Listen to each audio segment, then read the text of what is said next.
Welcome back to the Late for Load In podcast. And man, it's been a minute, but it's good to be back. This week we're joined by the man himself, the legend, Joel Birch from the Amity Affliction. God, what a dude. And he even woke up early, day one of their tour, to jump on and chat with us. So Yep. shout out to him. That was awesome. Yep. After traveling to the complete opposite side of the world, day one of tour, which is, stressful for anybody in any band at any point in their career, just because, you're trying to figure out lay of the land logistics of how the tour is going to operate. And he still rolled out of bed early to chat with us for a little bit. So big props to Joel for being willing to do that. Joel is a genuinely awesome dude with one hell of a story. I think in a lot of ways, really relatable specifically for you and I on a lot of different fronts. Some of the adversity with family life and just, I don't know. I find a lot of his story and the way that like his demeanor with how he handles everything with the band now, I find it really inspiring in a lot of ways. Yep. I love the opportunity to get to chat with him like that because we've toured together for so many years on, I think it was 2011 we did our first tour together, but it was like, how you have those relationships that you see people, but you don't get to sit down and have that conversation.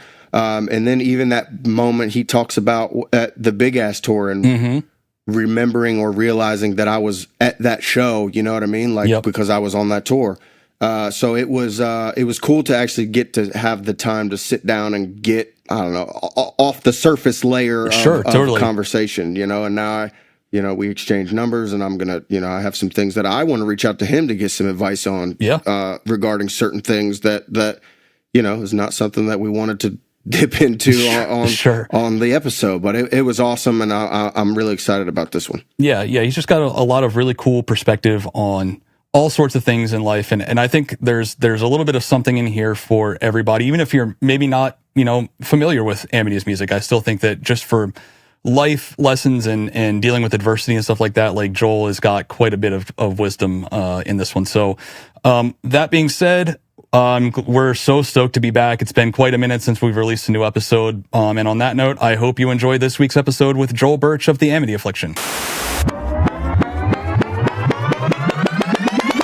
Today's show is sponsored by our friends at rockabilia.com. If music runs through everything you own, your walls, your wardrobe, your coffee mug, Rockabilia is your people. We're talking officially licensed merchandise for thousands of artists. Tees, hoodies, hats, patches, posters, and more. But the real reason to bookmark the site? Their exclusive merch drops. Limited collabs with artists you actually care about. Stuff you genuinely can't find anywhere else. There's a rare Mechanical Animal shirt that Frankie swears is coming back, but I'm not so sure I believe him. So if you see something you want, make sure you act fast because the stuff you want will run out. New drops landing all the time. Hit rockabilia.com, use code LOAD, LOAD, at checkout and save 10% on your next order. Now let's get into the show.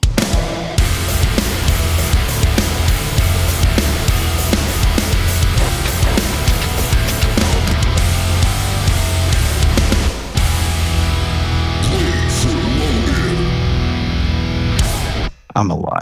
Yeah, you know what? He has done it. I'm not going to hold that against you right now, but I can't promise I won't tweet about it later. So hey, you're allowed to tweet whatever you want. I'm not on there, dog. Brother, I can't even react. I'll be like, I don't know. I deleted and fully deactivated my account because that is literally the cesspool of the world. I fucking hate Twitter with a passion. Yeah, lots of bad stuff happening on there. Oh, you know what though? You know what's good about Twitter now is that someone will screenshot the good stuff. That's true. You don't have to scroll anymore. It just gets sent to you. That's true. Yeah, that's true. Yeah, and then it just ends up in all of our Instagram feeds instead. Yeah, exactly. It's like it's either super funny or super fucked, and that's all kind of the same thing these days. Yeah, and or it's super fucked and so it's super funny, but it's like because of that, it's kind of good. I'm like, wow, I get it. It's like a lot of bang for your buck, like zero investment, lots of laughing. True.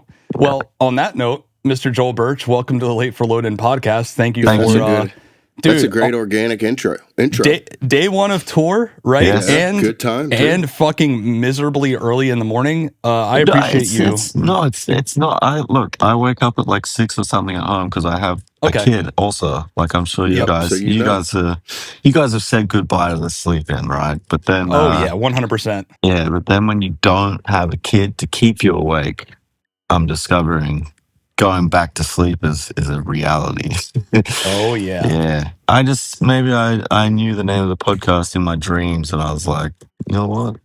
It better not be late. You know what? I'm Like, gonna be late. fuck them. I'm gonna be late. Yeah. I respect that. This is a crazy, weird, full circle-ish moment because in 2015, Yes. we were supposed to all be on the same tour together on the true. big ass tour. Yeah. But Chris had to go fuck that up. Yep, that was my fault for sure. Yeah. At least I have everybody here. I got to take the blame for that anyway. I'm happy we're all three able to connect in one place now. Yes. We're making up for it right now. Yeah. Yeah. Yeah. And really, 11 years later. and pieces that are at least stuck together. Yes, for sure.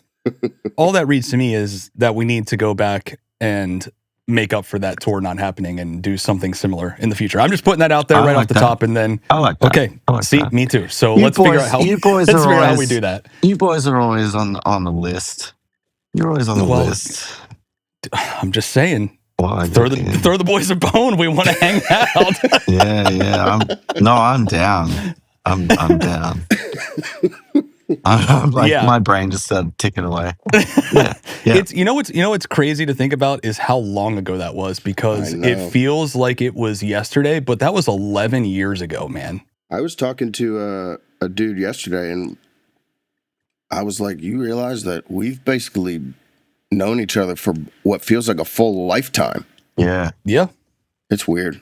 I think we all got stuck in the time warp that was COVID and all that. And I feel like that 18 to 24 months felt like 35 years. And I feel like everything prior to that feels like it was yesterday, but also like decades ago at the same time. Yeah, man. So much so.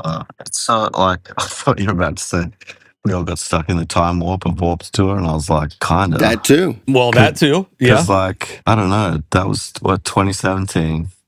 That is, like, my last, I don't know, everything just before COVID got, like, really jumbled together. It's really hard to think back and, like, think exactly when, like, the order of when things happen, when they happen, who they happen with. I have a hard time with all of that now. Yeah, It's wild. I've never even thought about it until just then, and now I'm just like, Well, here we are breaking your brain 10 minutes after you wake up. We're all Yeah, fucked. it's all Right. fucked. Yeah. Brian from Shadows Fall called touring in the tour bus the pirate ship, and it resonated so hard to me because it is that. It's like living in Neverland. You never grow up. You feel like you You don't. never age. Life never passes. Oh, you age. Well, yeah, but you feel like you don't. You feel like you don't. Yeah. Mentally, it's mentally, so you don't. accurate. Mentally, you Yeah, don't. totally. Mentally, you don't. Physically, Yeah. Oh, you don't need to, Probably we don't need to. emotionally. We don't need to talk about All that. right, let's keep going. Keep going. We want to go back and kind of go through a little bit of your journey through all of this madness, but I guess before we get into that, like I already touched on the fact that it's day one of tour for you, but how are you feeling about going into this next tour? I think it's a sick lineup too. You guys and ABR co-headlining with Boundaries, and then who's playing under Boundaries? Today it's a band called Dreamwake. Okay. They're only doing like 2 or 3 shows or something, and then after that, it is this Australian band called Heaven's Gate. Sick. Who I'm Sick. I think it's going to be a massive tour. big advocate for Heaven's Gate. Oh yeah, cool. That's sick. When I told Tim actually from Boundaries, he was like, "Oh yeah, people are like talking shit online, like Heaven's Gate put out better songs than Boundaries." I'm like, "What the fuck?" I'm like, "What are you talking about? Like, kids are doing this. Like, they're doing this on their band page." Oh yeah, this is something that we've Josh and I have talked about with a couple guests. Is like it's crazy. So when I was growing up, going to shows, and like MySpace was new, that was like only like the only social media we had. Yeah, I could have never imagined like talking shit to somebody from a band I liked, or talking shit to somebody from a band I didn't like, dude. No, like I never in my dude. life could have done that. you just wouldn't. No Even if you- chance. no, and it's like you were way more interested in your top 12 and putting those like on tour Yes. brackets after your name. Yeah, yes, Birch, 100%. on tour. Yep, totally. It's just where are it's you so on wild tour? how brain broken kids Yeah. are now. It's like, yeah, It's I'm on wild, tour, man. dude. I'm in fucking Port Lincoln playing to 20 people, but I got the brackets. But you're on tour. Yeah. It's always, brackets. dude, that's always a fascinating topic because it's so interesting to me and us probably how early development of bands from Australia differ from early development bands over here, right? Because we have so many places that we can drive to. You guys are pretty limited. So with what you can drive well, as far to. as the major cities, yeah. Well, that's what I mean. But even like the States is what, you know, we got a lot of territories and cities to cover as to where Australia is a lot smaller. Yeah, like Josh is right. So the funny thing though is that we just decided to do it anyway. We just did like the American thing. And we just didn't care what happened. Yeah. So Fair enough. Man, early days Amity, the real driving force behind us doing anything was the original bass player. And his name was Garth. And Garth was fucking motivated to be in a touring, successful band. Like, those brackets. Yeah, he he was chasing them brackets, dude, like hard. And he was like running the band, or at this point in the band was four dudes. They were fresh out of high school. You know, Aaron was 17, I think. They're kids. Troy was maybe 20. I was 22 when I joined. Like Garth, I can't actually remember their age. I think I'm fairly certain Garth and Lockie, the old drummer, were like a year or two older than Aaron. I can't remember. Aaron was like the baby of the band already. But anyway, Garth was running the band and he was just like, we have to do this. We have to do this. We have to do this. And I was like, fucking, I was down, you know, like I'd been in a band just prior who had been offered an Australian tour by this band called the Killed Fire Project. And then they broke up. And so I was like, oh, you know, I didn't quite get there with my other I band. almost had it. I almost had it, dude. And, you know, at this point in Brisbane or Australian music, you know, like at this point, a lot of bands were still skipping Brisbane, like bigger bands. The biggest band from our city at the time would have, I'd say, this band Against. They're like a hardcore band. And they would get like the most people to their shows. And it was fucking sick. I mean, this is so long ago. So this is like 2004, I joined the band. Sure. And it all happened pretty quick. Like, I met them. I think they played like 4 or 5 shows maybe in Brisbane. And then I joined the band. So, you know, I love seeing the discourse online. But there were 4 songs and 4 shows in Brisbane before I joined the band. So I don't know. Brother, you might as well have founded the band with him then, in my opinion. I never did that. I didn't. You know what? You didn't. I did. Yeah, you didn't say it. I did. You founded it. You founded it, dude. Who were the role models back then? Who were the guys that you were looking up to and trying to, you know, follow after? Dave Content. Sure. Yeah. So they'd already gone to Europe, and we were like, whoa. That's crazy. Yeah. They were on like a European record label, and we thought that was fucking insane. And then, of course, like not too long after, I mean, it felt like an eternity in music years back then because we all thought we were going to live like very, very short musical lives, right? Sure. In like within 5 years, I Killed the Prom Queen had come out. Yeah, and sure. Fucking just they were as big as you could be in heavy music in Australia at the time. It's funny to look back on because we thought that is massive. And I think of course. they were playing to like 800 people. Yeah. Like they just did a reunion tour last year that was way bigger than their farewell tour when they were at their peak. Wild. It's wild. Crazy how your perspective changes over time. I've been very fortunate with the Ghostin' side we've played some pretty big venues, but going back to you shot fireworks off. That's not even where I was going with that. That's not even where I was going with that. That's pretty big. Yeah. But last summer I seen we it. did some. That's true. That's true. He was at the shrine. That is true. You saw some of it too. Yeah. I flew there for that. You did, which is crazy and meant a lot for sure. I cried in the middle.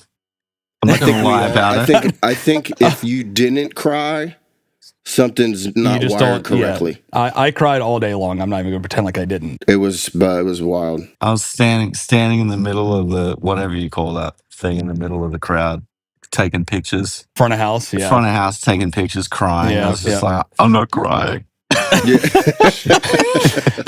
Last summer we did some one-off sideshows from the festival circuit and played some venues that I had played in my previous band, and felt like when we were doing those, I was like, Jesus, these rooms are huge. And then you walk in and you step on stage when it's empty and you go, man, this is like a lot smaller than than like younger me remembers it. You know what I mean? It's wild how your perspective kind of shifts over time. Yeah. Imagine trying to stick Metallica on the Palladium stage.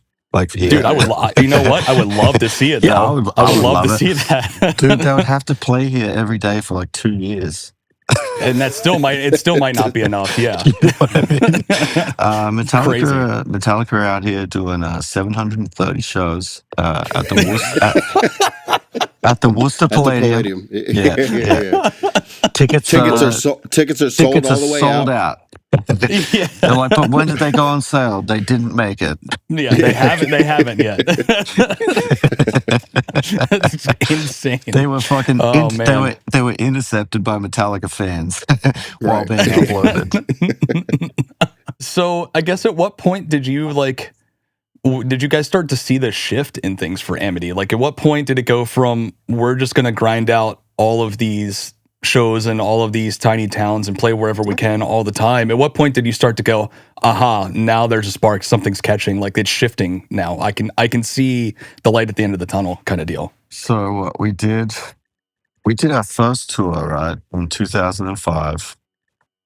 And we promptly followed it up by booking one of these tours that you're talking about, where we played. Dude, we went on tour in Australia for like 2.5 months. Wow. I can't even fathom how you would do that. Me neither. We played so many shows to like so many men to like less than 20 people. Sure. We didn't care. We did not care. We're like, you know what? This is fun. Or we're just drinking. It was like a binge drinking party. It was Right. it was absolutely horrific for the guys in the band that didn't drink. Sure, I can imagine. But anyway, that's long gone. And then it was like it was 2008 at the Manning Bar, and we're doing a tour for our album Severed Ties. And the Manning Bar holds 800 people. It's one of those venues that you were just talking about, Chris, where you play it when you're young and you think, fuck, like this is the biggest it gets. And we played there and we're in the back room and like, we're young. We're asking our manager how many tickets we've sold. He's like, oh, don't worry about it. And he, this guy did one good thing, and it was this. And it was this day, and it was this particular moment is like one thing he did that I can look back on and go, yeah, that was fucking cool of you to do. He waited for the whole room to be filled up.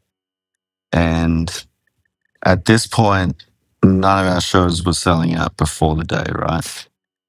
So no one was buying tickets like they needed to. And then he goes, come to the balcony. And we went to the balcony, and like the room hadn't filled up because it's like a uni bar. So there's a downstairs and upstairs. And so people are still milling around downstairs. We go outside and there's a line that goes like up and around the corner, and he goes, those are all the people that aren't coming to your show. And we're like, what? Like, that's rude. And he goes, no, like they can't get in. Oh, crazy. And we're like, oh.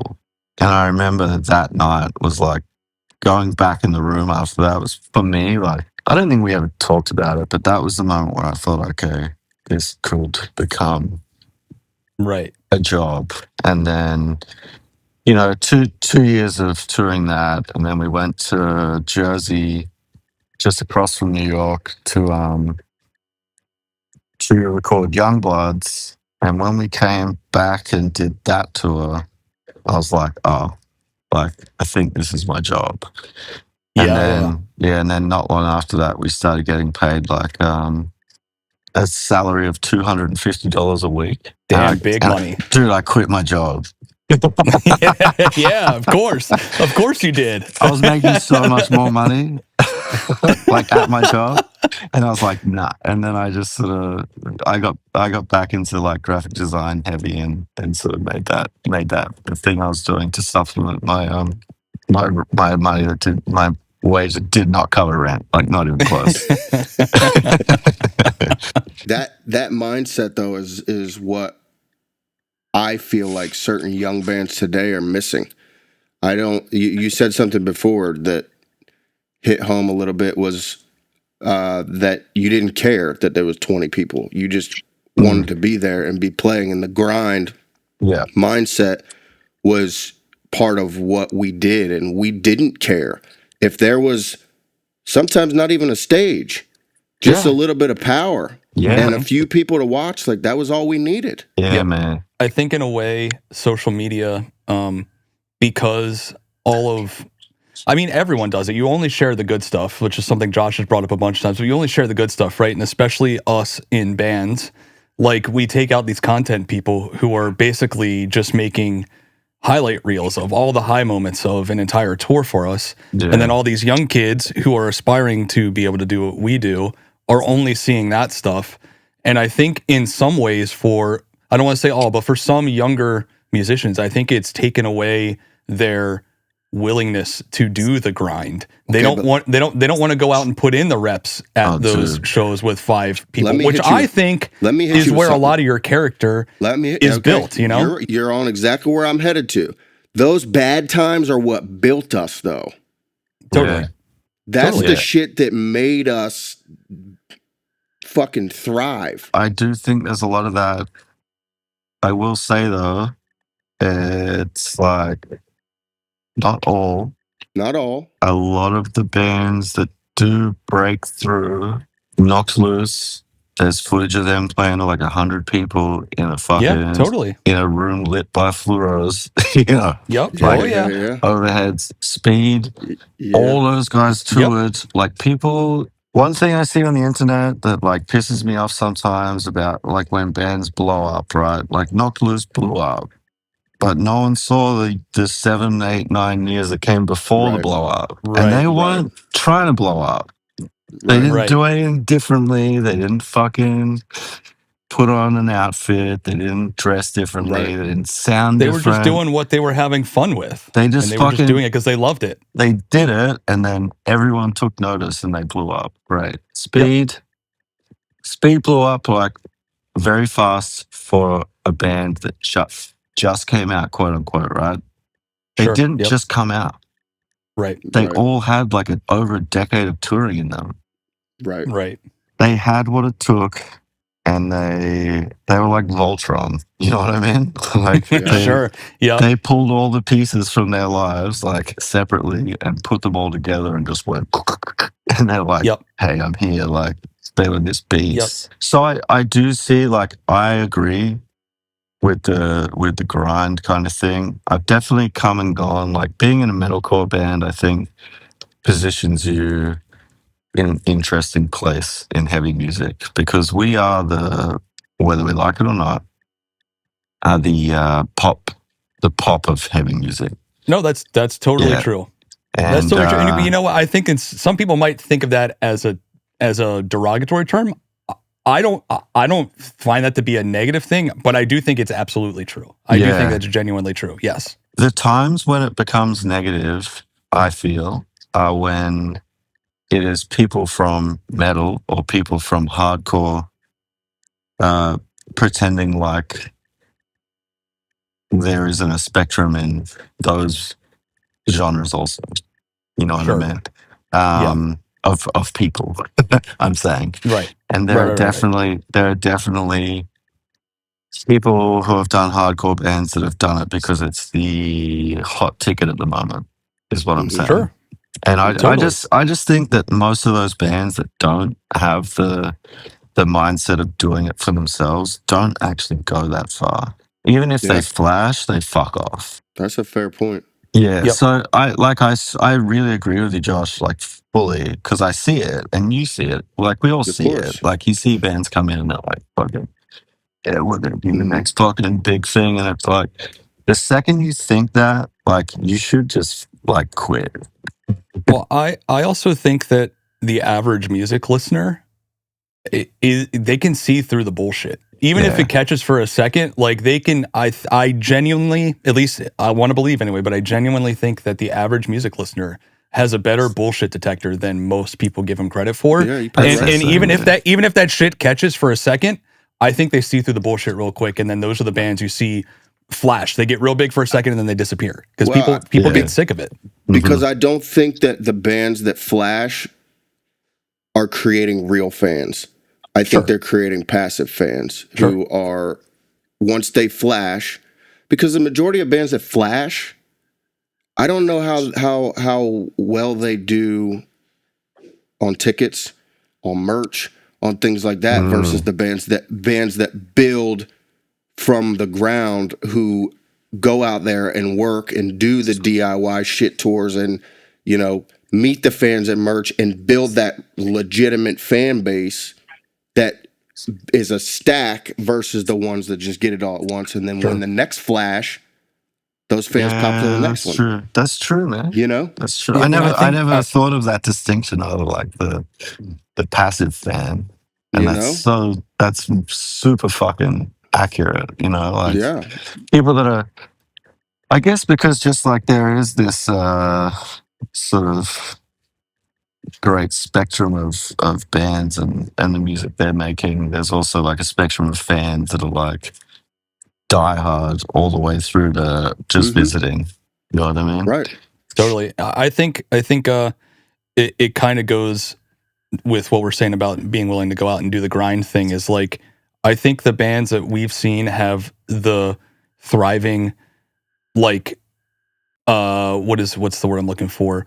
I don't know, but the bands who've had the longest thriving career are the ones who are willing to persevere through the shit times, and they don't just back out when things get shit. You know, like I think about a band like Hatebreed, who obviously did the grinding thing, played through all. They probably played. You're right there in Hatebreed territory. You are. Yep. Oh, I know. I know. I don't know why. I don't know why, but Jamie took a shining to us early on, and I've like stayed in touch with him over the years. Jamie's a sweetheart, man. And like every time I see him, we shoot the shit for a long time, and I'm just like, you know, like as you hang with those guys a little bit more and a little bit more and a little bit more, you start hearing like a little bit more, and I'm just like, hey, how are you alive, dog? You ain't kidding. Oh yeah. Like I got a quick one on the Jamie thing. Like we're having a talk, and he's like, hang on a second, someone's hacked into my security of my house. So he's like, my fucking kids are at home. It's like unbelievable. Leaves, comes back. I'm like, this man's gonna do a murder, and he's like, all right, it's sorted out. But someone fucking hacked into my shit. I'm just like, what? That's psychotic. I'm like, life is coming after you in like some other kind of way, my brother. Dude, it is. But you know what? He's got more lives than a fucking cat. Like, I just think seriously. It's going to take a lot to put that man down. I mean, the man wrote Perseverance. Amen. Right. Amen. But it's like, I think that they are the definition of that, right? Like, they did all those shot gigs back in the day. Jamie helped build a lot of this infrastructure for this part of the music industry that we all work within, right? They got fucking massive. They've had periods of time where they've had, they've been on a downswing and then they swoop back right up again. But the thing about them that has given them this like lasting career and gained them all the respect outside of the incredible music that they write, but it's the fact that they just never stop. They never give up. When it feels like most bands would maybe back out and say, all right, we've had our moment, it's not as good as it was before. they're just like, no, we'll just keep grinding through, and then it goes back on an upswing again. It's like you have to be willing to persevere through the bullshit. You just have to. Yeah. I'm like right away thinking of the fucking Madball, Terror. Yes. You know, totally. I just like, they are fucking out there doing it. And especially Terror, man. Terror are like, yeah, fuck it, we'll play 3 or 5. Yeah. Whatever. Yeah, I don't give a shit. We'll play 2 or 6. Yeah, they haven't lost. They don't give a fuck. And then they haven't lost sight of why they started in the first place. No, you know, they just fucking love playing hardcore music. I've been in this for 20 something years, right? So I've seen Terror go up, go down, go up, go down, go up, go down. And I'm just like, this rules, because I don't know, there's something comforting about seeing that logo on a poster, you know? I'm just like, I'm like, yes, they're still out there. Like, but you know what? I think in a weird way, I think you see like a like you said, a Terror on a lineup, or a Hatebreed on a lineup, and I think their name also just kind of gives those lineups a bit of legitimacy. Of course it fucking does. Because it's like if those bands are willing to play this show or this festival, you go like, oh well, it must be like the real deal. You know what I mean? There's legitimacy that comes with having their name associated with it, but all of that comes because they are unwilling to stop. They're just going to go out there and do what they do. The best thing about it is some of those festivals may not be the real deal, but they don't give a shit. Yeah, they'll make it. True. They'll make it. That's also valid. They'll make it. They'll make it the real deal. Yeah, for sure. For sure. You know? All right, we're going crazy. I want to go back a little bit further. I'm getting too sweaty over here. I'm starting to sweat. I want to know about Joel before music and when music started to poke its head into Joel's life and what that was like. I was like super young, like super young. And I just liked music. Like I've never been like in my whole fucking life, man. Like I've never really, I can't say I've been a fan of anything. Like I haven't been a fan. Like I don't know the names of all the people in my favorite bands. I don't know the song names, dude. I don't know the names of people who are very famous actors who I enjoy watching. I just know the face. And I've been like that since I was a kid. So I got into Guns N' Roses, and then there was this kid up the road. I can't remember his name. Long black hair, shitty teeth, smoking cigarettes together when we were like fucking 8 or 9 years old. Like it's bad. But he listened to Metallica.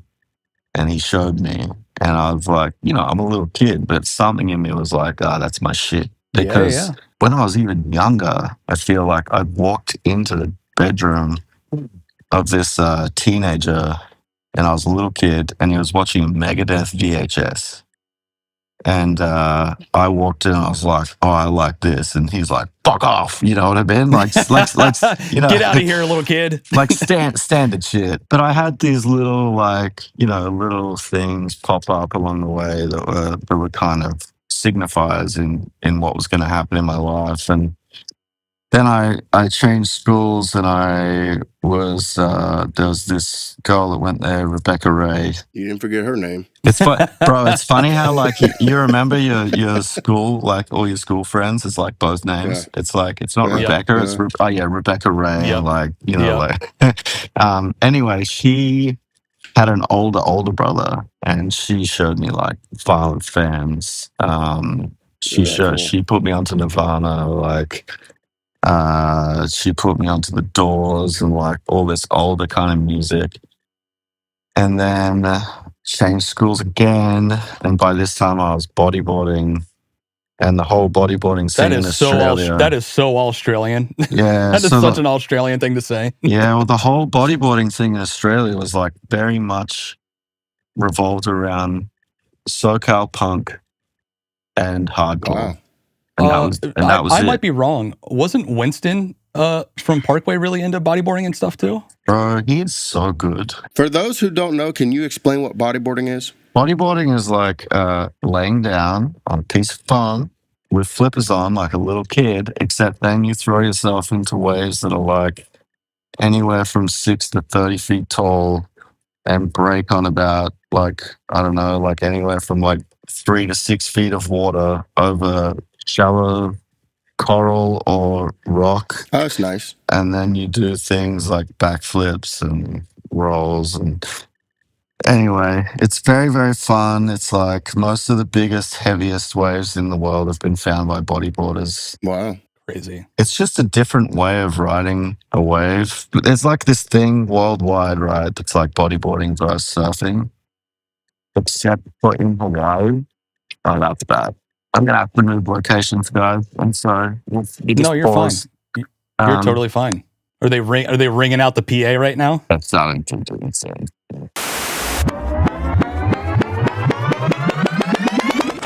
Before we get back into the episode, we want to take a second to say, if you're struggling, you're not alone, and there are resources and outlets available to you at all times. Even if you're not comfortable talking openly, there are anonymous ways to get the help and support you need. Friend of the show, Jake Lur, started a nonprofit heart support just for this type of scenario. You can text Late for Load-In to 1-512-647-2871 to connect with support and resources completely free, totally anonymous. And for our touring industry peers, our new friend Daniel Rinaldi, a licensed therapist, started a program called Soundcheck Sesh. Mental performance support built specifically for touring artists and crew. Not therapy, not a hotline, real tools for life on the road. Touring breaks people, and Soundcheck Sesh exists so it doesn't break you. Visit soundchecksesh.com for more information. No matter what you're dealing with, somebody wants to help, and somebody wants you here. Today's episode is brought to you by you, our incredible listeners and patrons over at patreon.com/LFLIpod. By joining, you'll get early access to episodes, exclusive monthly giveaways featuring rare memorabilia from Josh and I's time on the road, and access to our patron-only music review and reaction live streams. But that's not all. You'll also get into the Late for Load-In Road Crew Discord, where you can connect with fellow fans, submit guest requests, and drop your questions for the show. The best part? It's just $1 a month. If you love what we're doing and want to help keep the show rolling, head over to patreon.com/LFLIpod and join the road crew today. Now, back to the show.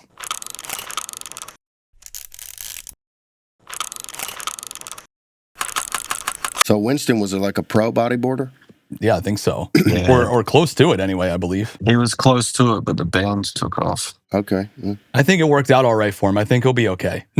Well, bro, there's no money in bodyboarding, so He lucked out then, or made the right choice. Who knows? yeah, I don't know. They worked maybe harder than we did, so I don't know how much luck is involved. Sure. I guess there's luck in everything, I guess. Oh, there 100% is. You can put all the work in the world, and especially in this business, sometimes it just doesn't fucking matter. Yeah. Coffee, stable environment. Well, Chris, you don't have to ask your question at the end, coffee or tea, because we know exactly where he. Oh, I'm going to ask anyway. All right, fair. Just when we get there. I hope he's sipping a cup of coffee when he answers the question. Yeah. Dude, I'm in Massachusetts. If I said tea here, I feel like someone would come out of the fucking... Oh, yeah, you'd be in big trouble up there for sure. Yeah. They'd be throwing you in the bay. Yeah, exactly. So you were meeting people who were introducing you to stuff, but it was anybody in, like, were your parents music people? Like, were they passionate about music? And maybe not play, but was there like music playing in your house all the time or anything like that? Music? No, I had an abusive childhood, my man. There was there was screaming. I had a stepfather. My mom, like, I only found this out like much later. My mom was massively into music, and then she turned to Christ. And obviously, it's all from the devil. So she threw out all her records. Sure. So no, I grew up in a really shitty environment. But my dad is fucking obsessed with music. He's like an encyclopedia. Like, it's incredible. Like, what he knows.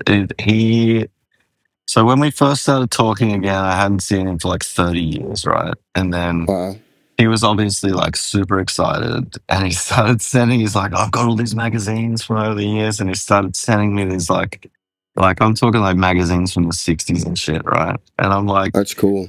Yeah, it is cool, but if you've been in the music industry for long enough, like, you kind of hate all of it. Sure. I had to write to him and be like, hey, Dad, like, this is so sweet. Like, I understand what you're doing. Because he was sending me, like, autobiographies of musicians and shit. Yeah. And I was just like, I'm so sorry, man, but I hate this shit. Like, I appreciate your attempt to connect, but I just don't have the bandwidth for that right now. Thank you. I'm like, I love the idea of what you're doing. Right, totally. I'm gonna throw this stuff in the bin. Totally. Which he Yeah, thought I can understand that. He thought was funny, you know, like he understood. He goes, oh, buddy, oh no. I was like, don't worry about it. So when I got into bodyboarding is when the punk got introduced to me. So I was introduced to all the, you know, like Fat Records and you know, like all the shit, all the stuff SoCal, the Bay Area was pumping out, like, Yep. and then through that, I heard AFI, and there was this other band from Sweden, a little bit all over the place. Yeah, I'm trying to like put the timeline in order. AFI came after this other band, so there's this band called Raised Fist from Sweden. Yep. They, I think, sold more albums where I live in Australia than they did in, like, I think there were like some markets that were like big international markets that we beat because they were the hardcore bands to listen to. That's crazy. And so I'd say like they were the biggest impact, I would say, because that was just like every day listening to this band. And like I was listening to hip hop and everything at the same time. I was really into Gravediggers and early Nas, like everyone else, and all that kind of. I mean, I grew up in the '90s, so it was just the '90s rap that everyone now is like, that's a classic. I grew up with it. Right. To me, it was just like the new album that was coming out, you know, and so it was like that punk hardcore. And then I found AFI and I was like, whoa. I remember one of my friends bought it. We were like heavily indoctrinated Christian kids. And he gave it to me because he was like, oh, it was Black Sails in the Sunset. And he was like, oh, this is a bit too like dark for me. And because we'd already been listening to their earlier stuff, but you know, as you know, it was like thrashy, kind of punk with a hardcore kind of beat to it. And then Black Sails happened, and I was like, oh. And that was like maybe the first kind of like emo tinged stuff I heard. Up to this point, I had no interest in being in a band whatsoever. Sure. And then I moved to Brisbane. I started dating a girl. She was in a band with all her friends played music. They were like, let's do a band. I was like, I can't do anything. And they were like, just sing. And I was like, can't do that either. And they were like, and they were like, yell. And I was like, can do that. And understood. Yeah. So my first band, I just basically did like the oi punk kind of yelling. Sure. Yeah. That's crazy. So did your family have any, I know you said it wasn't the greatest family dynamic, but did they have any opinion at all about you like pursuing music in any way, or did it not really register to them until the band kind of actually started to become like, you know, an obviously big entity? Man, we played the River Stage, sold out. And which is a big deal for those who aren't from Australia. That is a massive What is that cap there? It's like 8,000, I think, right? 8,000, yeah, massive. Yeah, I think maybe that was the big ass tour though, and we oversold it. So there were like 10 or 11,000 or something. Jesus Christ. So the people at the back couldn't see. Yeah, of course, which sucks. But anyway, we did that. My mom watches us and she cries, and I'm like, oh, she's having a moment. I'm like, that's nice. So I give her a hug. You've been there, Chris. Like, have you been there, Josh? I was there. You were there. I was TM Emotionless on that. I was there. True. Yeah. I did not see this moment, though. You know, I was still heavy on the alcohol. Yeah.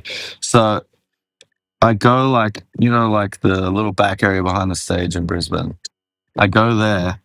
I'm giving her a hug, and then she looks at me and goes, oh, when do you think you're going to go back to uni to like start a career? It still hasn't fully registered, maybe. I was like, I'm like, did you see that? Like, did you? Right. Like, are we in the same fucking place right now? Like, right. And I mean, prior to that, she didn't give a fuck. She didn't give a fuck. She wanted me to go to uni and get a degree and do a certain thing. Like during COVID, I went back to uni and wow. or college, and started a degree doing.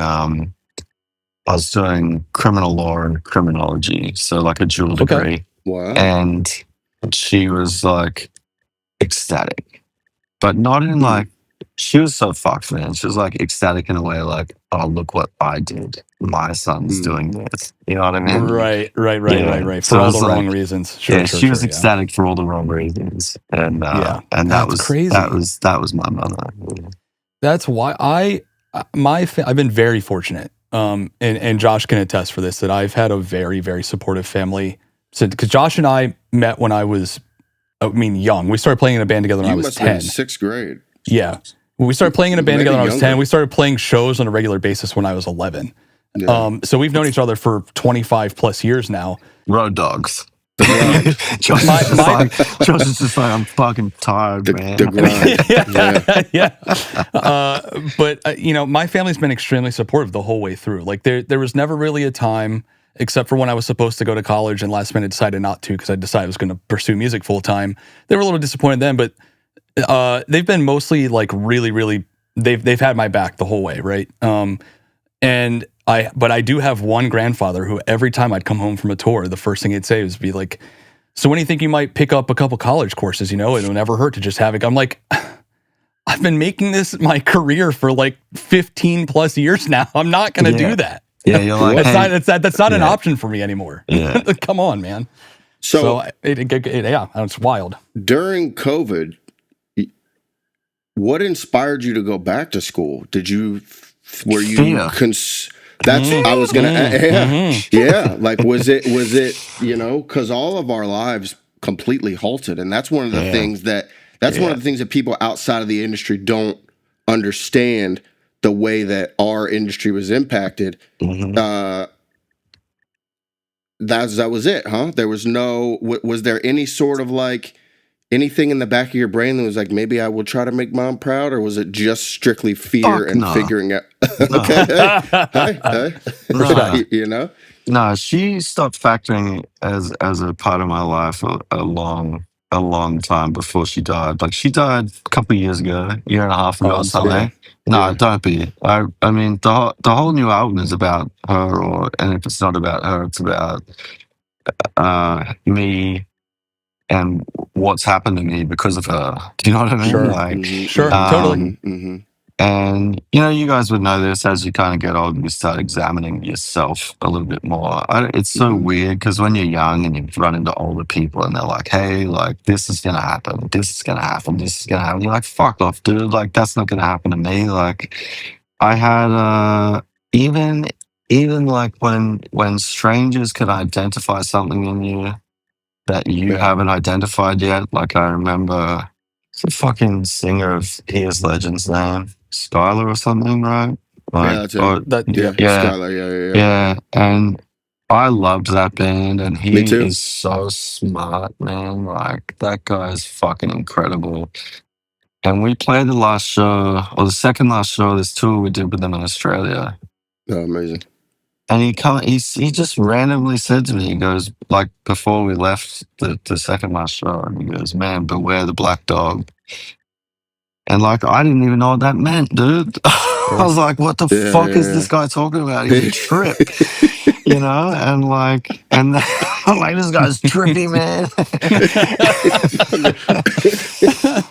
I mean, in my defense, he did the entire last show as a busker on stage. Like he went into character and was just like asking people for $1 for the whole show. That feels pretty on brand for that band though, so that makes sense. Yeah. I fuck with that band so hard. They're so good. They're so sick. Yeah. That I Am Hollywood record is tough to beat, man. Yep. Yeah. It's so good. Exactly. But anyway, like things along the way kind of, you get these little things from people and you don't really register them. And you get to this age, you're looking back and you're like, God damn it, man. Like why that saying, youth is wasted on the young, is like so true for all. When you're young, you think it's so like derogatory.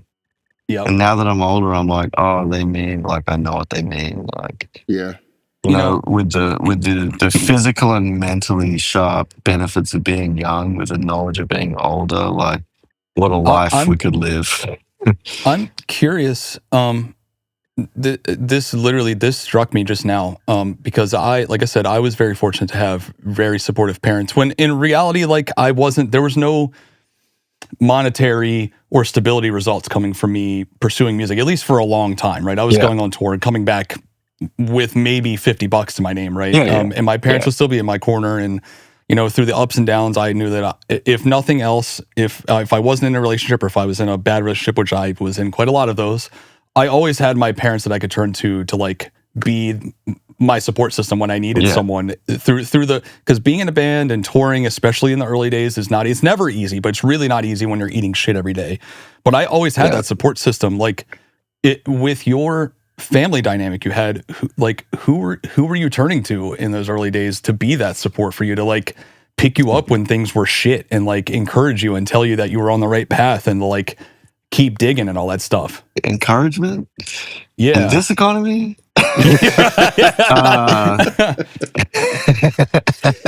Amen, brother.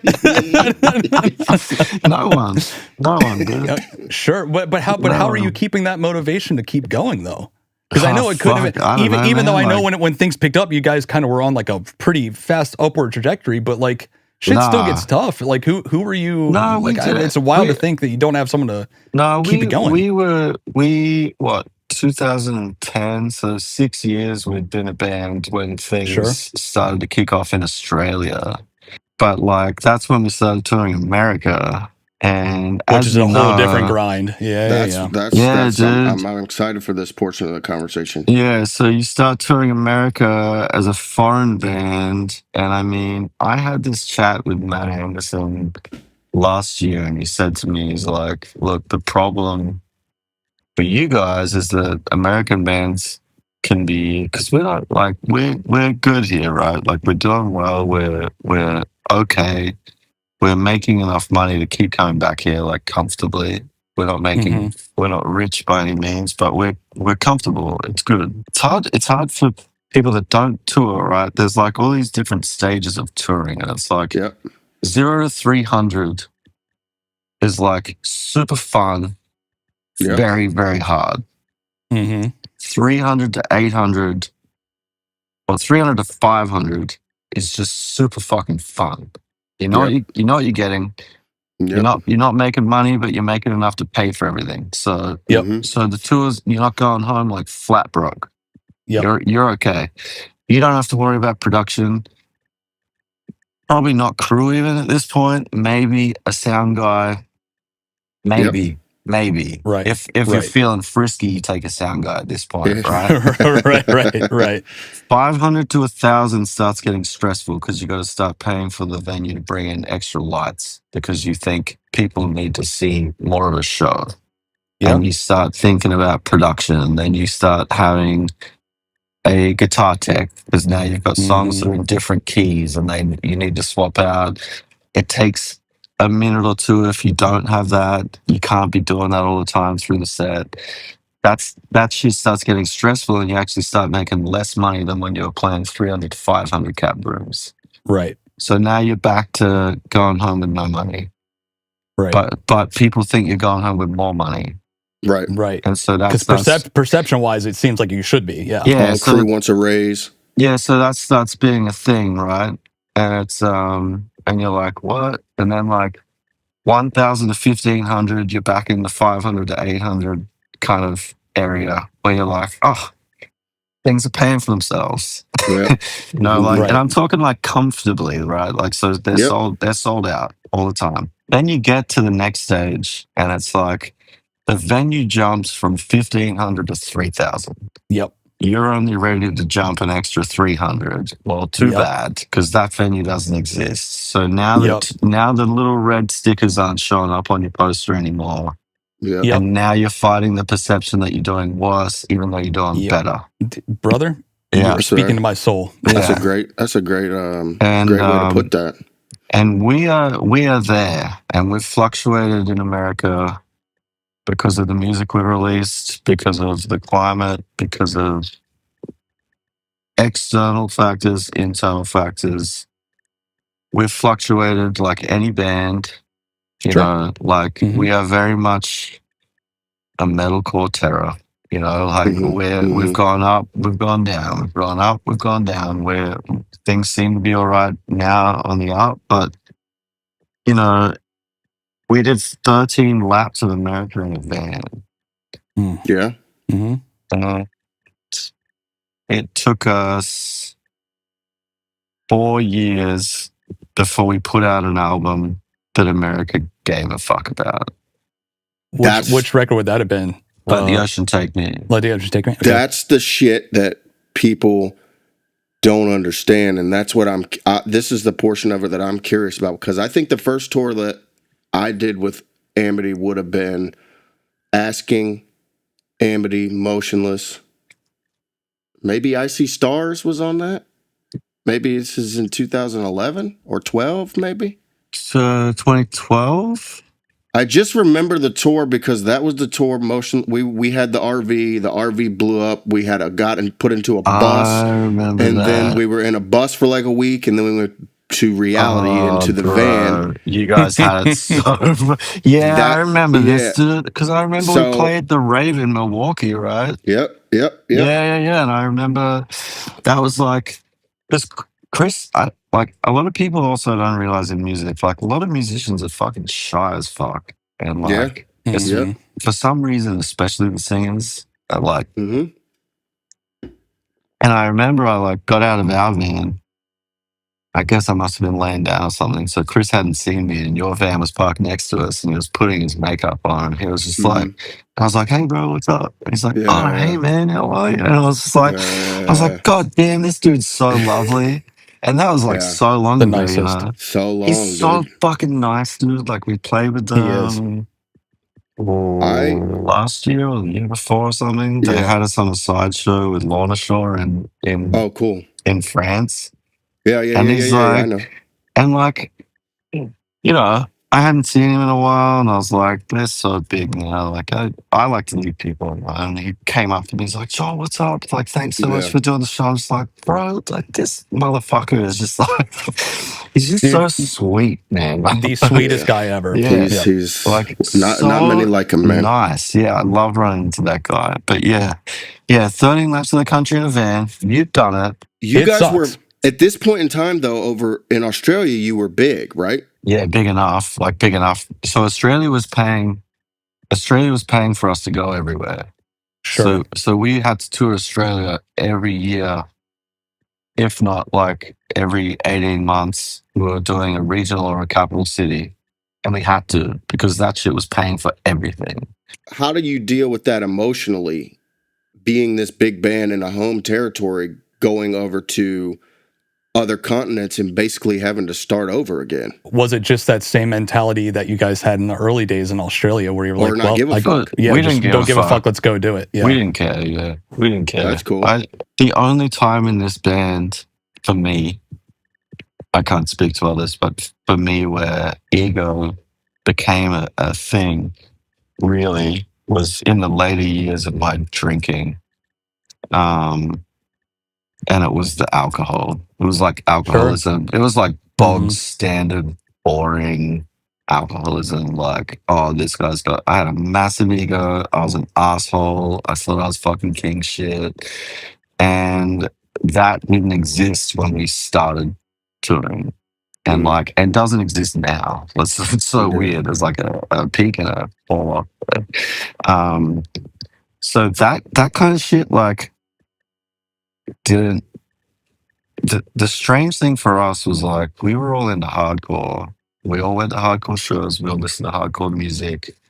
We played in a metalcore band. And so sometimes we would come over and there would be these metalcore bands that we just did not fucking gel with at all. Sure. Because over here, something I guess we weren't really aware of was that the scene was big enough to support the niche within the niche.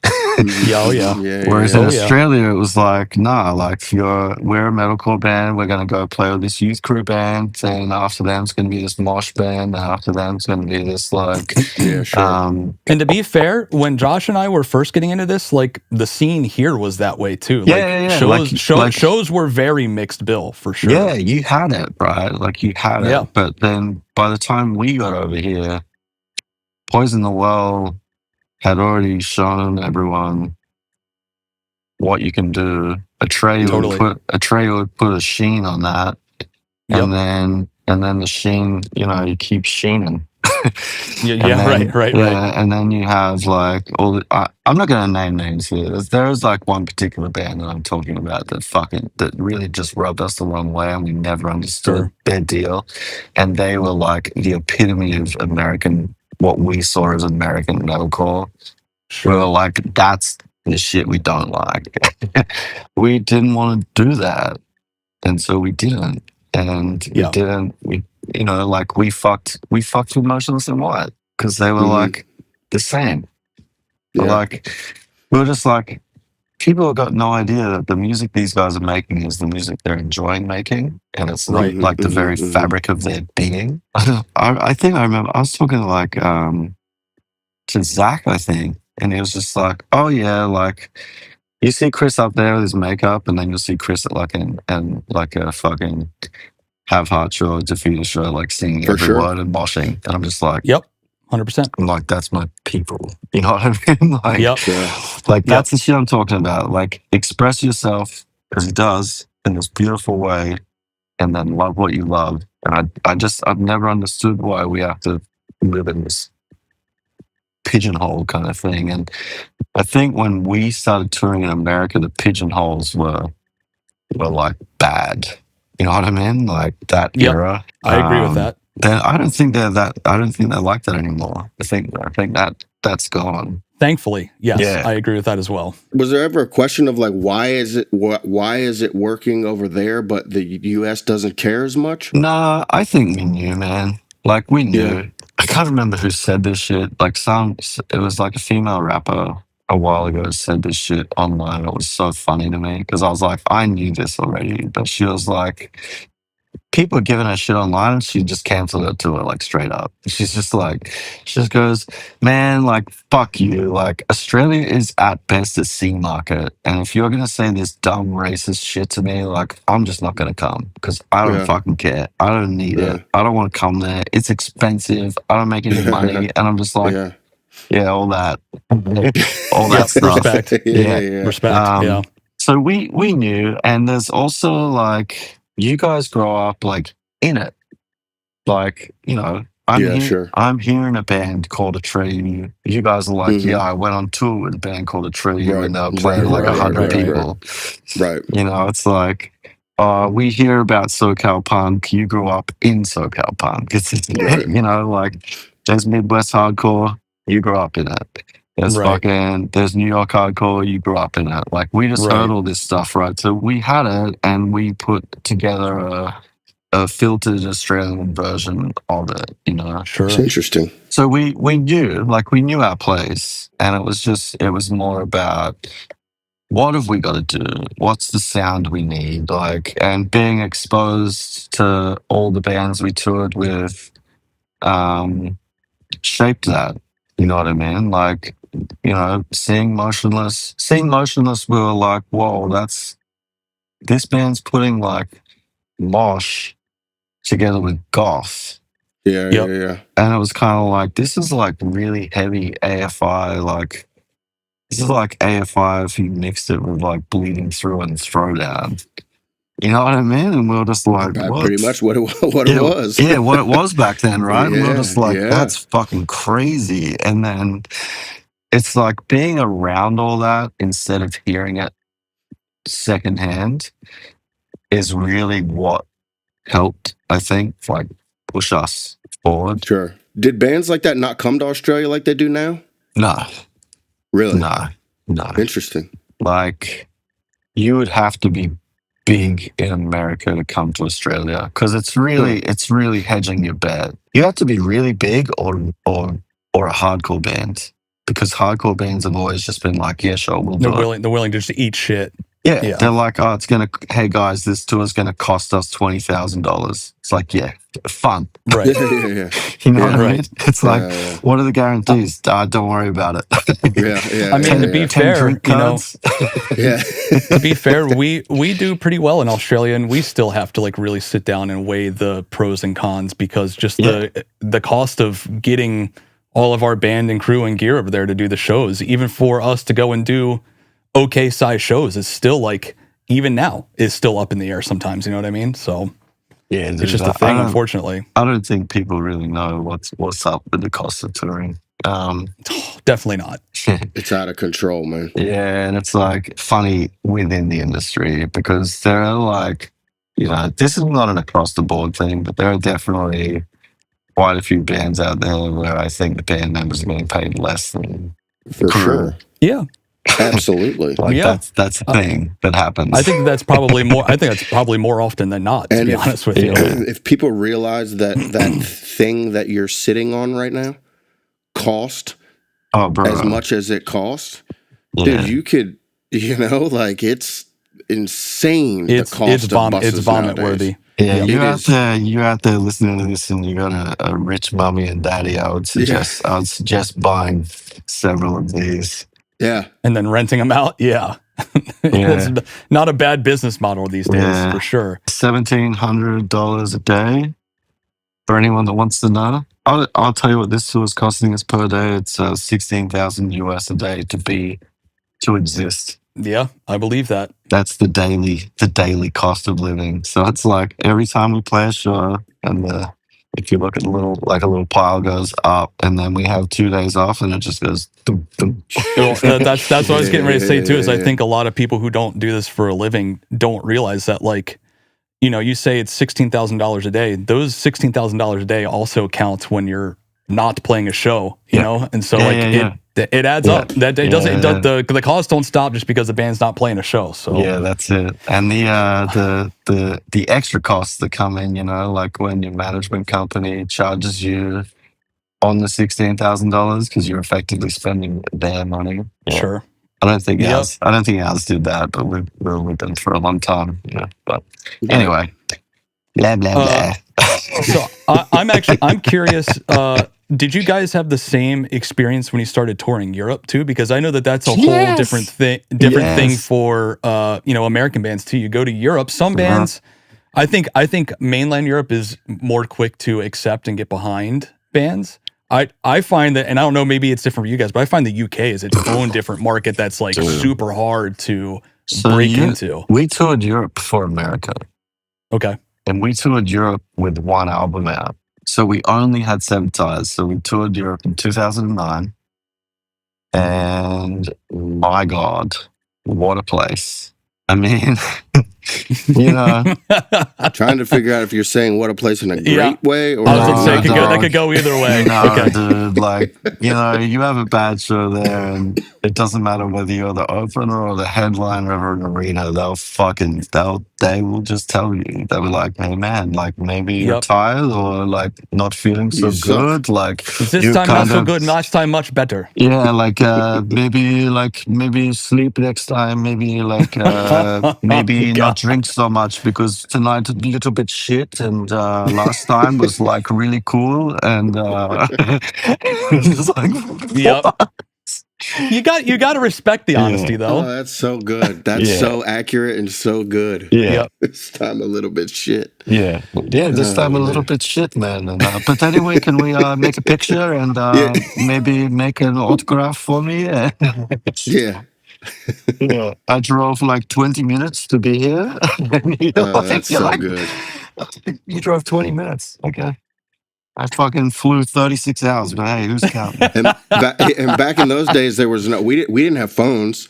No. The only way to communicate was on email when we got Wi-Fi. Yeah. It was crazy, man. Dude, I remember like buying credits for Skype to like call home. Yep. Because you couldn't make an international call because it didn't exist. Yep.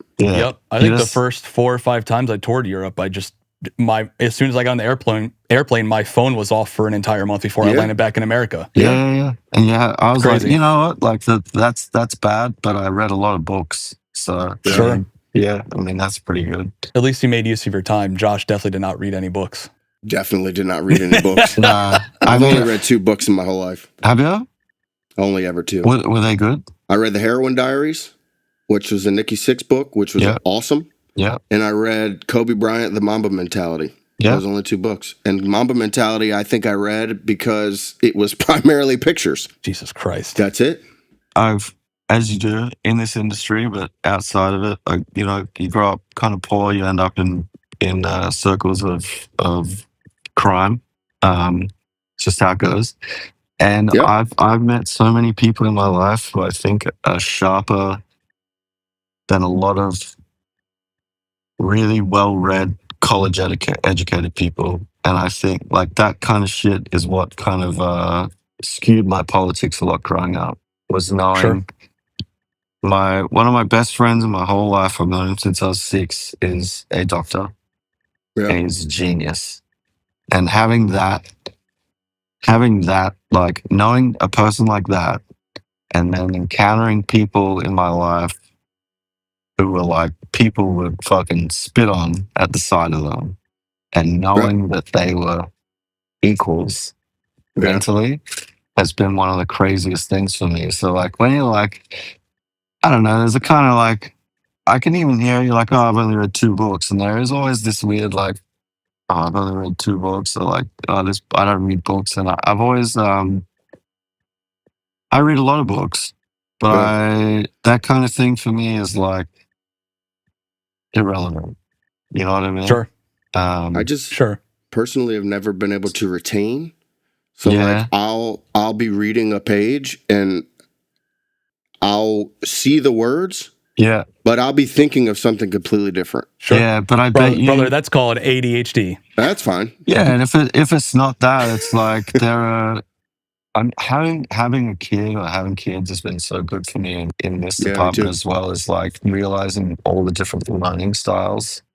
Yeah, sure. And realizing how many people I know that are like super intelligent that just learn differently. You know, like some people learn with their hands, some people learn with their eyes, some people learn with their ears. And it's like, I don't know, the standardized teaching exists for a reason because most people learn that way. But right. For sure, like when you're like, I've only read 2 books, I'm like, yeah, but I bet you can take people to school on so many things. Oh, he can. He's downplaying his intelligence level for sure when he says that, without a doubt. It's interesting you say that because when we were trying to figure out school, my son started kindergarten during COVID, so it was all virtual. Yeah. And he suffered from some extreme fears and things like that. So we were trying to figure out the way we were going to, when you go back to school, we couldn't process just putting him on a bus and sending him. We just felt like that would be terrible, just a terrible thing for him. So we started looking at some private schools just to see. And the one that we ended up choosing was one that they said just that to us in that interview process, is that they learn the children's strengths and then they play to that to develop their teaching style. Wow. So that was ultimately the decision that led us to sending him there, and it's been great. He loves it. How good is that? Yeah, it's awesome, right? Yeah. Like if you just send them to a school and they got like, I think they've got like 12 kids in each class versus 30 something, and it's just isn't it unfortunate that that's something that you have to like pay? It is extra for like that it's not an opportunity that's afforded to every child in the world. Like that's so. It is. We don't need to get too deep into that, but like man, it's like, you know, obviously I feel even more strongly about that because I am a father of 2 awesome kids, and you want what's best for them, and then I think about all these other kids out there who didn't choose to be brought into the world. They're just here, and they're not always afforded the same opportunities, and it's like for sure. It's heartbreaking, man. Right? Yeah, it's heartbreaking. Yeah. Anyway, before we get too dark on that, Chris is going to get us all canceled. Yeah, no, I want to jump back real quick because you made an interesting comment when you were talking about the ebbs and flows of like the band, like size-wise or perception-wise or whatever. And you said that some of that could have been related to like music you were putting out at the time or whatever.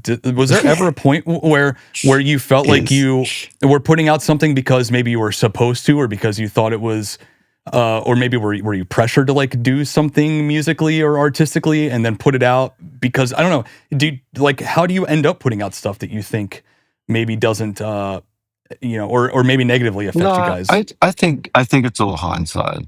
You can see, of course. When you're in it, you can't see exactly what's going on. Like with hindsight, I can say confidently that this could be Heartbreak. The follow up to Let the Ocean Take Me was like very much a forced and lazy record. Sure. But and like I've only sort of thought about that record in the last 6-7 years, but we thought we had to.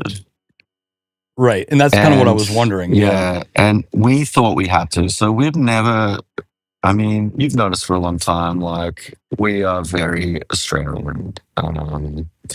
We tell people to fuck off a lot. We, like, I don't know. We have, in Australia, you have this, it's a strange country, man. It's like a big shock coming to America, like, was for all America's faults. Outwardly, I think America looks to people like a society that wants to tear people down. I think that's incorrect. I think that on a political level, maybe, not even. I don't think, like, honestly, coming here for so long, meeting people across the political spectrum, I just don't think that what we're shown outside of America as the model of America, I just don't think it's accurate. Sure. And That's we came here and it was difficult for us to assimilate because people are pretty encouraging and we weren't really used to it. And so we're, like, I've said a lot of things over my time coming to America that I deeply regret, like most of it while drinking and then a couple of years after the hangover from drinking or whatever. But in Australia, we very much like debase each other and self-deprecate, and that's just the way it is. And so, yeah, I can't even remember where I was going. I just know that coming here, culture shock, people are encouraging us. I think, that's right. I was saying, like, we say fuck off a lot, but we've had like Roadrunner Tribe to tell us stuff for sure early on when we signed to them. Sure. And we said fuck off, like, straight up. Right. Like, they had to hassle us to get demos from us, and we wouldn't send them until we were finished writing the album, and they would send them the whole album. And they'd go, well, and we're like, no, there's no well. Too late. Like, it's already that's done. what we're doing, and that's that. Right. So we've actually never had external pressure. Okay. So, which is like funny because when we switched from Roadrunner to Pure Noise, there were people going, they're off Roadrunner, they're going to go heavy again. And it's like, it had nothing to do with it. It's like, sure. You know what I mean? Yep. But I think, like, we did Misery and it was just, we just shouldn't have done that. I say this as somebody who enjoys that record. I think that record's cool, but I kind of thought that maybe you would say that was the one that you felt maybe had a negative impact. It did have a negative impact. Did it? Yeah, that's like, wild. Like, statistically. Crazy. I think it's a great record. Yeah, I mean, so I like it. It's a hard record to me. We recorded it, and it was just a bad time. My friend had just killed himself. I was freshly sober still, like, relatively fresh. I had a toddler at home. Like, I went home for his birthday. And you guys recorded that here in Maryland too, didn't you? So with Matt Squire? We did, but I went home for my kid's birthday and lost my passport. And he must have grabbed it, and it was like, I found it later on, and it was like under a pile of clothes in the corner of a room. Like, why would I look there? You know what I mean? Right. And so I was really, really, this is like before I'd been diagnosed with bipolar. So I was taking antidepressants, but I was really, really fucked up from my friend's suicide, and life in general was very hard, right? And I ended up recording most of my vocals in Toronto on my own. Oh. With Matt Squire there, but without the other two. And so, and I was singing, and I wasn't comfortable singing. And so I was sending home takes that Matt had said yes to. And then they were getting ripped apart by the guys back home. And notes were being sent back to me. So every morning I was waking up, like, horrified of what I was going to encounter in the studio. And Right. I was on my own.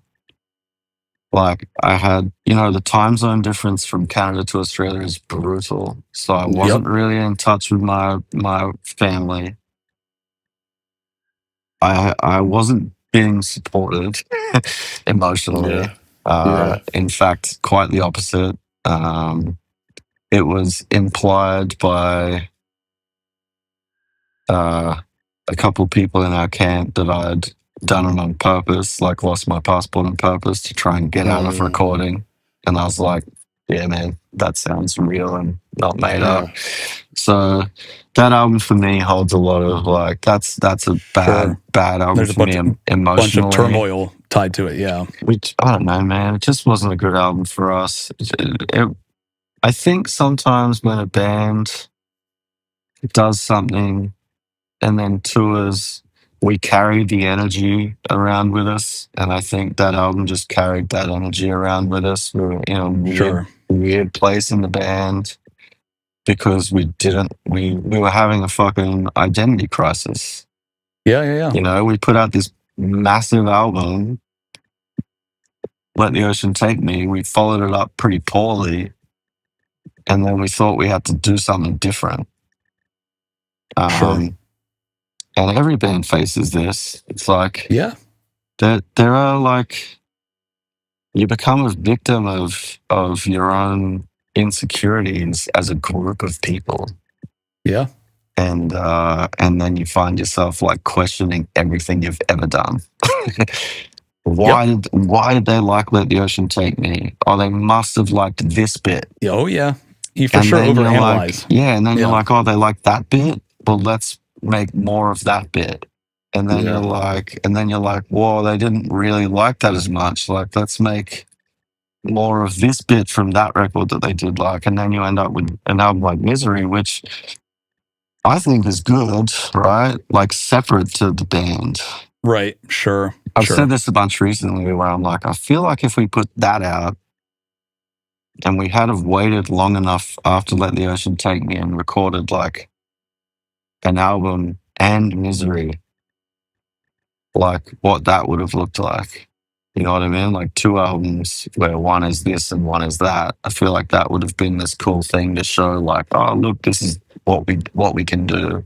But as a standalone album, it stands alone in the catalog as well. You know what I mean? Like musically, like very, very starkly separate from everything else. I don't know. That album like fucked us in Europe, like 100%. Like really badly fucked us. Like we went backwards hard. That's so wild because I feel like I find Europe, for all of their brutal honesty, to be more accepting to experimenting in ways. Yeah, but we were doing this, and like I guess you can measure success in Europe by your festival offers, right?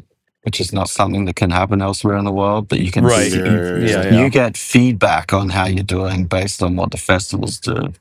And and the festival offers disappeared and the money went down. Wow. Sure. And okay. We were like, fuck. So, that's happening. And then, COVID happens. And then we put out an album like right before COVID. Yeah. That's like everyone the same trap that everyone got into. Yeah. Everyone goes, everyone's like, oh, they're coming back. And then COVID.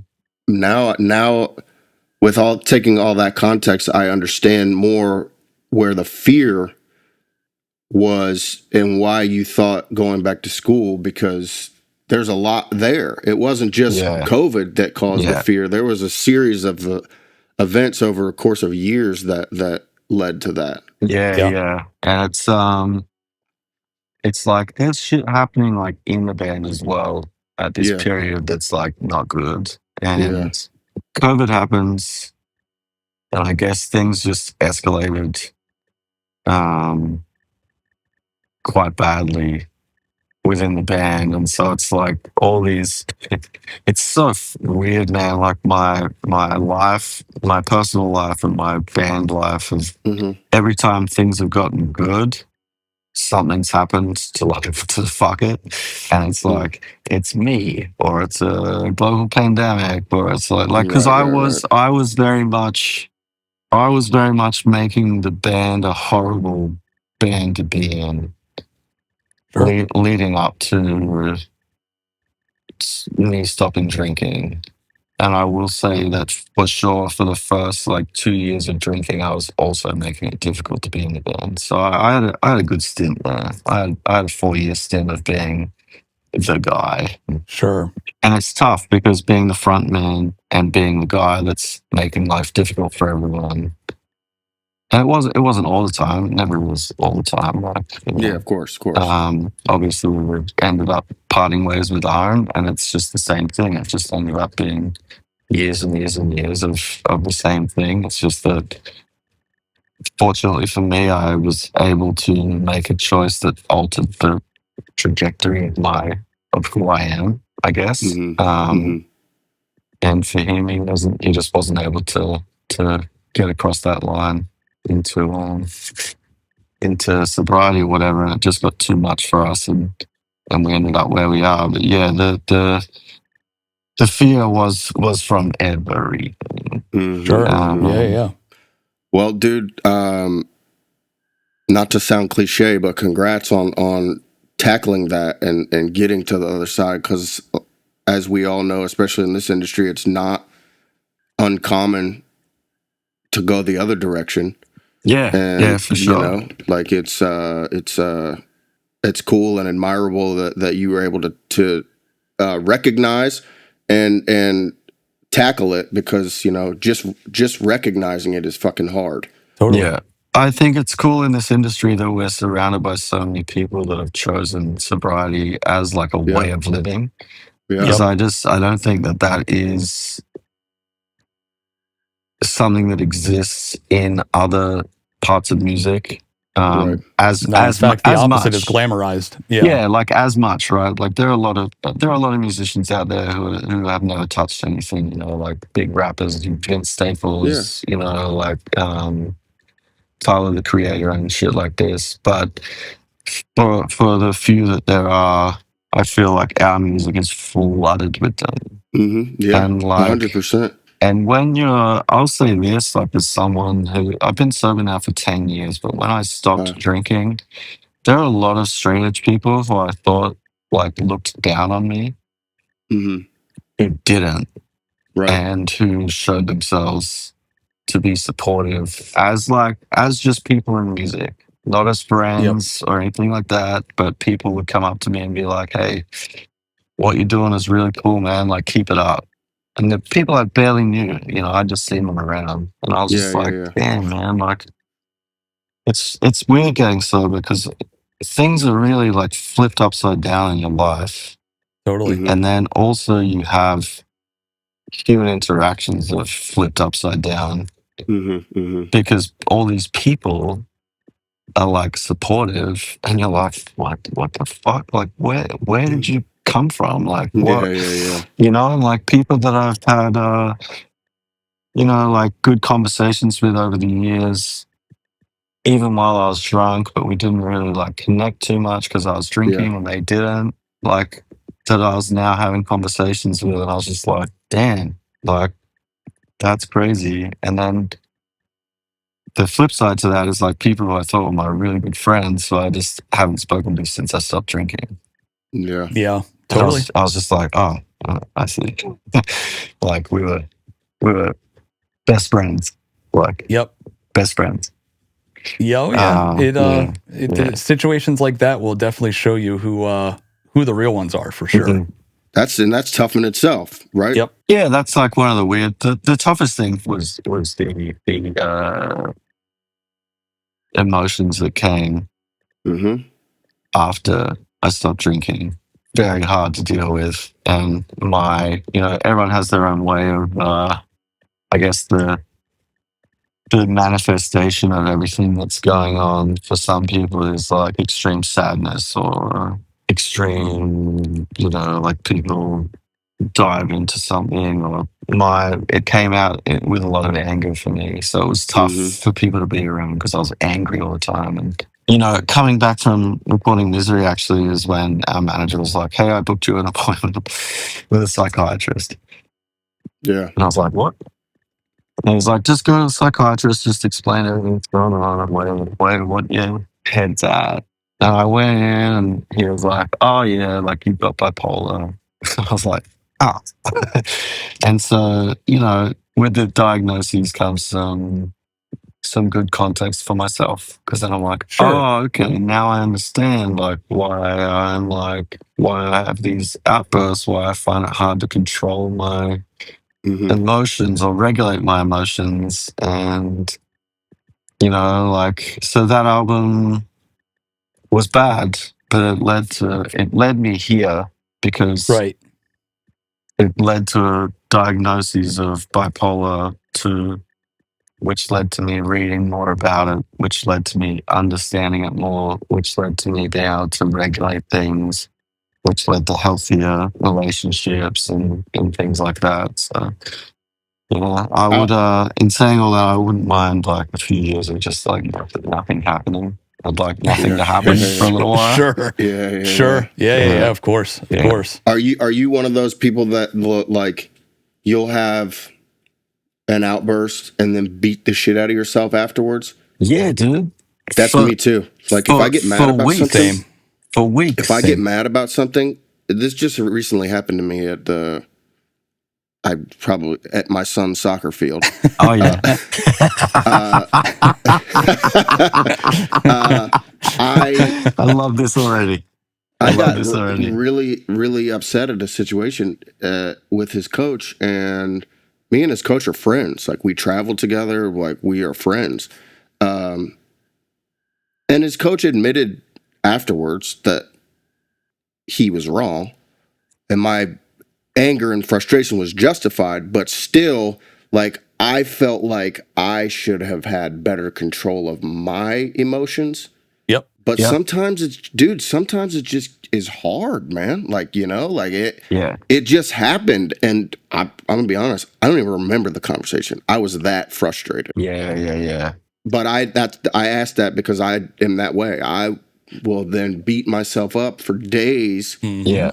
Just like almost punishing myself for behaving that way. Yeah, that's the way it goes. If you're suffering from sort of any mental illness, is like I think that punishment is what doesn't exist in a normal brain. Yeah. Yeah, maybe. And it can make it difficult to communicate. It can make it difficult to socialize. It can make social interactions sometimes bad by accident.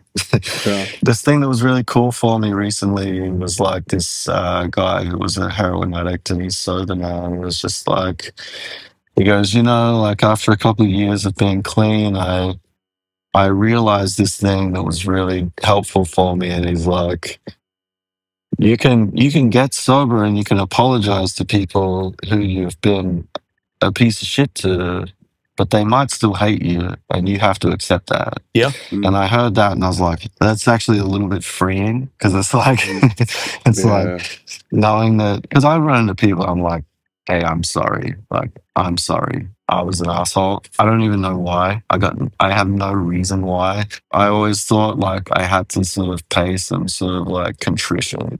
You know what I mean? And it's like, you don't. Like, you can apologize, and they choose what they choose, and that's kind of that. And you can't control that. You can't.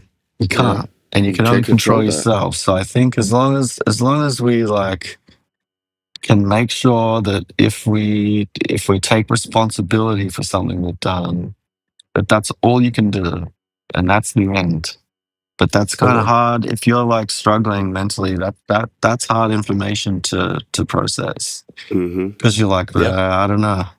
I think everyone hates me, and I think they're all talking.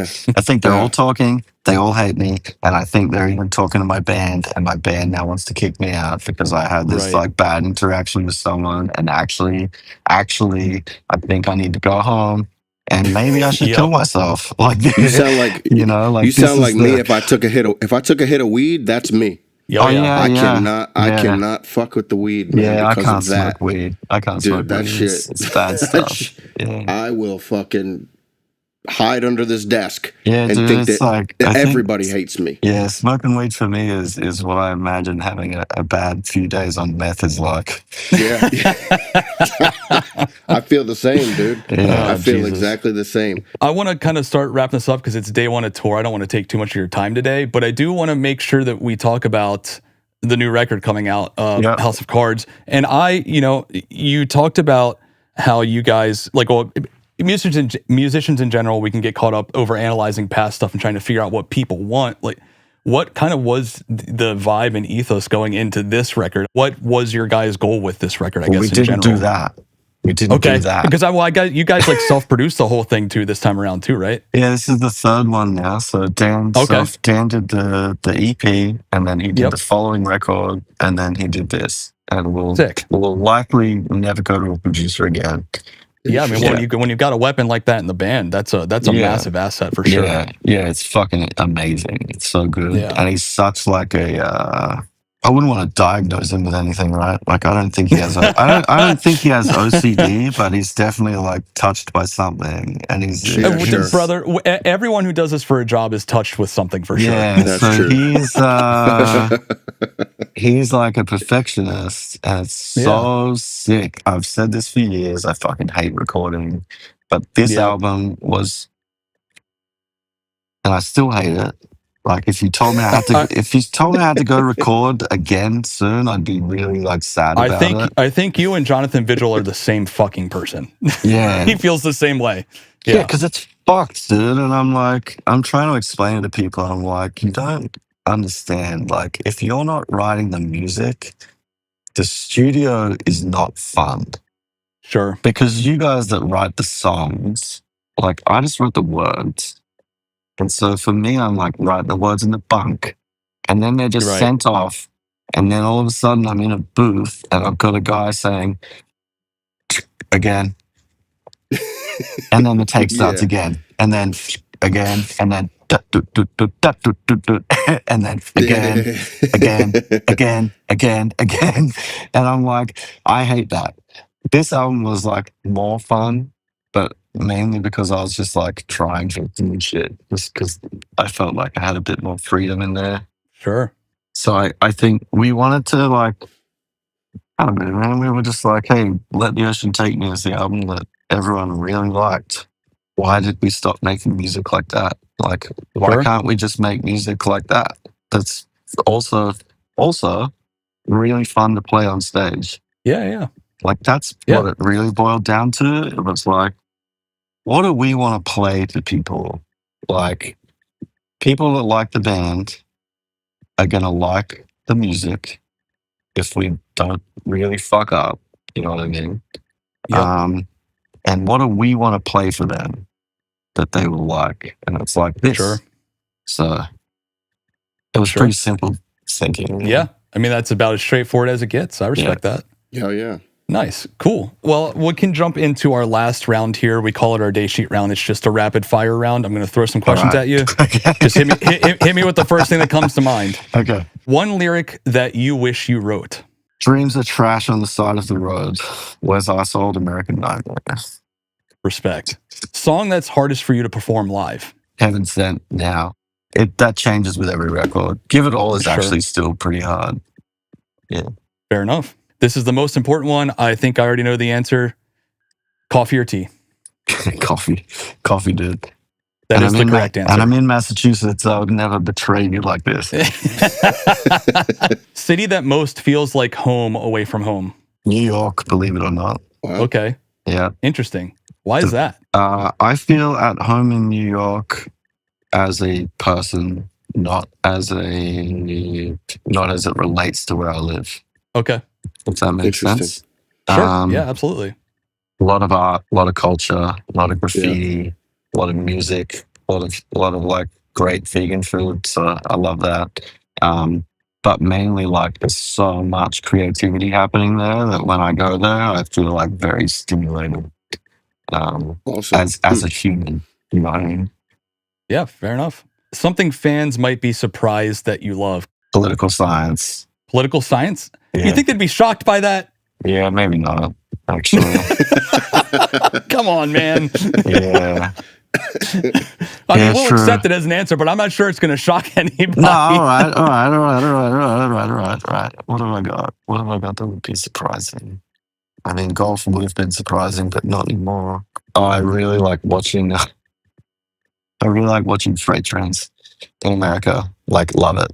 Like, I take it. I buy a little seat, and I like will catch an Uber and just sit by the train tracks. Draw. I mean, that's kind of sick. Yeah, I'd like draw or write lyrics cool. or whatever. Yeah, that's a good one. I'll accept that one. That is cool, actually. Yeah. I've never heard of that before. That's neat. Last one here. First CD you ever bought? Bro, I think it. So the first album I ever bought was Guns N' Roses' Use Your Illusion 2, and it was on cassette. Respect. But the first CD I ever bought, I believe, was Gangsta's Paradise by Nice. Coolio. Yes, dude. Solid. Yes, dude. Solid. You know Chris's? What is it? In Sync. Yep, no strings attached. Really? That's true. That's true. That I bought with my own money. I had a pretty big cassette collection, but the first thing I bought with my own money was No Strings Attached. Yeah. I stole money out of my mom's wallet to buy Guns N' Roses Use Your Illusion 2, and I had to like smuggle it in the house. And then I could only listen to it when she was gone. Mom and my stepdad weren't in the house, because otherwise I'd be Crazy. in big fucking trouble. Yeah. Respect, though. Pretty solid choice, if you ask me. No Strings Attached makes perfect sense for Chris, in my opinion. So yeah, but you know what? Chris, listen. I was listening to this like cool, quote unquote, cool music right when I was little, but I was also like smashing the Monster Mash. Yeah, of course. And New Kids on the Block. So of course, fucking dude. Like I was a kid. I was like, yeah, that's cool. That's cool. That's cool. So, dude, I love it all. Who gives a shit? Josh can make fun of me all he wants. I'm not going to never look at an opportunity to make fun of you ever. Fair. That's fair. I respect that. Last question and we'll let you go. What do you think the younger version of Joel needed to hear that nobody ever told him? Be kind to yourself. Yep. I think it's a big one for a lot of people. Yeah, I got other stuff, but I think that's a big one. And I think that's a work in progress. Probably a work in progress for all of us. I think most people, especially anybody who works in this industry, for sure. Yeah, bro. Absolutely. We're all fucking masochists at the end of the day, aren't we? 100%. Yeah. Dude, Joel, thank you so much for giving us so much of your time today. I sincerely appreciate it. This has been an awesome chat. And I hope the tour is fucking awesome. I think we'll get to, I was about to say we're going to miss each other by a couple days, but we actually played together at Sonic Temple. So I will see you in a couple of weeks. We play on the same stage, same day. I will see you soon enough, my friend. All right. Right on, brother. Enjoy the tour. Right. Thanks a lot, guys.